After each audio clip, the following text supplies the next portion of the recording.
പ്രിയമുള്ളവരെ, സുഗതകുമാരിയുടെ 90-ാം ജന്മവാർഷിക ആഘോഷത്തോടനുബന്ധിച്ച് നടന്നുവരുന്ന പരിപാടികളുടെ സമാപനം ആറന്മുളയിൽ ജനുവരി 19, 20, 21, 22 തീയതിയിൽ നടക്കുകയാണ്.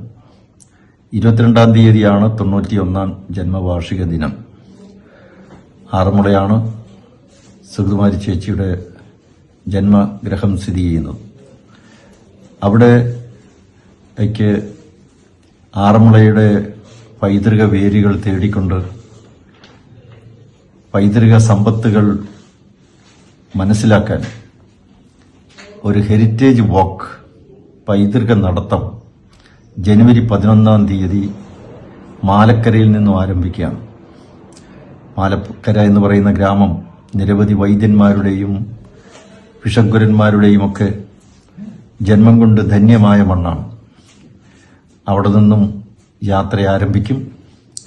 പ്രശസ്ത ചരിത്ര പണ്ഡിതൻ, വിദ്യാഭ്യാസ വിചക്ഷണൻ ഡോക്ടർ MG ശശിഭൂഷൺ ഉദ്ഘാടനം ചെയ്യുകയാണ്. ഈ സമ്മേളനത്തിൽ നിരവധി സാംസ്കാരിക നായകന്മാർ, ആറന്മുള പൈതൃകവുമായി ബന്ധപ്പെട്ട് പ്രവർത്തനങ്ങൾ നടത്തിയിട്ടുള്ള ഒട്ടേറെ പ്രമുഖ വ്യക്തിത്വങ്ങൾ എല്ലാവരും സംബന്ധിക്കും. അവിടെ നിന്ന് ആരംഭിക്കുന്ന യാത്ര നിരവധി പൈതൃക സങ്കേതങ്ങൾ കടന്നാണ് മുന്നോട്ടേക്ക് പോകുന്നത്.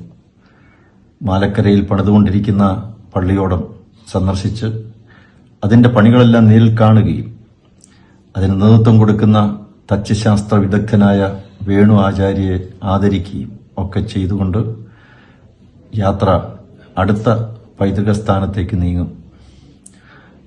അങ്ങനെ നിരവധി മഹാത്മാക്കളുടെ ജന്മം കൊണ്ട് ധന്യമാണ് ഈ മാലക്കരയും അതുപോലെ ഇടയാറന്മുളയും തുടങ്ങിയിട്ടുള്ള സ്ഥലങ്ങൾ.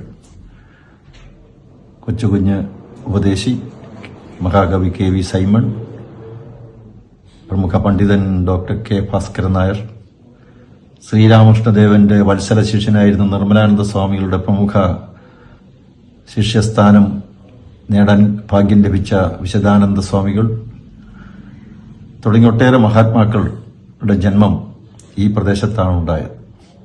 അതുകൊണ്ട് അവിടെയെല്ലാം അവരുടെ വീടുകൾ ഒക്കെ സന്ദർശിച്ച് ആ മഹാത്മാക്കൾക്ക് ജീവിതത്തിന് രൂപവും ഭാവവും നൽകിയ ബാല്യകാല ജീവിതം നടന്ന ആ വീടുകളെല്ലാം കണ്ട് യാത്ര മുന്നോട്ടേക്ക് പോകും. അങ്ങനെ മഹാത്മാഗാന്ധി 2 ദിവസം താമസിച്ച് മീരാബെന്നിനൊക്കെ കത്തെഴുതിയ ചരിത്രപ്രസിദ്ധമായ സത്രക്കടവ്, അതുപോലെ പ്രജാസഭാ മെമ്പറായിരുന്ന കുറുമ്പൻ ദൈവത്താന്റെ പ്രവർത്തനം കൊണ്ട് മഹത്വമാർന്ന ആറന്മുള സത്രക്കടവ്, ഇതുപോലെ ക്ഷേത്രം, തിരുവോണത്തോണി, പുത്തരിയാൽ, ഇങ്ങനെ പല സ്ഥലങ്ങളും കണ്ട് ആറന്മുള കണ്ണാടി നിർമ്മിക്കുന്ന ആലയും സന്ദർശിച്ച് അതിന്റെ നിർമ്മാണ പ്രവർത്തനങ്ങളെല്ലാം നേരിട്ട് മനസ്സിലാക്കി ആറന്മുള കൊട്ടാരവും സന്ദർശിച്ചുകൊണ്ട് ആണ് സുഗതകുമാരിയുടെ ഭവനത്തിലെത്തുക. ഈ യാത്ര അവസാനിക്കുന്നത് സുഗതകുമാരിയുടെ ജന്മഗൃഹത്തിലാണ്. ബാല്യകാലം ഓടിക്കളിച്ച് നടന്ന മണ്ണാണ് ആറന്മുളയിലേത്. സുഗതകുമാരി എപ്പോഴും വളരെ അഭിമാനത്തോടുകൂടി ഓർക്കാറുണ്ട് ആറന്മുളയെക്കുറിച്ച്. ഏറ്റവും അവസാനം പങ്കെടുത്ത ഒരു പ്രക്ഷോഭം എന്നുള്ള നിലയ്ക്ക് ആറന്മുള വിമാനത്താവള വിരുദ്ധ സമരം, അതിന് നേതൃത്വം നൽകാൻ എത്രയോ പ്രാവശ്യം ആറന്മുളയിൽ വന്നു. അങ്ങനെ സ്വന്തം നാടായ ആറന്മുളയെ സ്നേഹിച്ച ആ മഹതിയുടെ വീട്ടിലാണ് ഈ ഹെറിറ്റേജ് വാക്ക് സമാപിക്കുന്നത്. ഇത് ജനുവരി 11-ാം തീയതി ഒരു വിളംബരമായിട്ടാണ് സുഗതോത്സവം. 19, 20, 21, 22 തീയതികളിൽ നടക്കുന്ന സുഗതോത്സവത്തിന്റെ മുന്നോടിയായി ഒരു വിളംബരം എന്നുള്ള നിലയ്ക്കാണ് ഹെറിറ്റേജ് വാക്ക് നടക്കുന്നത്. ഇതിലെല്ലാം ഈ പൈതൃകത്തെ സ്നേഹിക്കുന്ന, പ്രകൃതി, പരിസ്ഥിതി, ഇതിനെല്ലാം അങ്ങേറ്റത്തെ ആദരവോടുകൂടി നോക്കിക്കാണുന്ന എല്ലാവർക്കും ഇതിൽ പങ്കെടുക്കാം. ഈ വാക്ക്, ഈ നടത്തം എന്തുകൊണ്ടും ഒരു ചരിത്ര സംഭവമാണ്.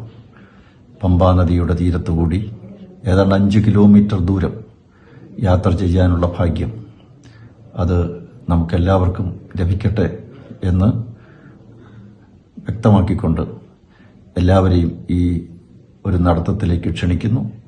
നന്ദി, നമസ്തേ.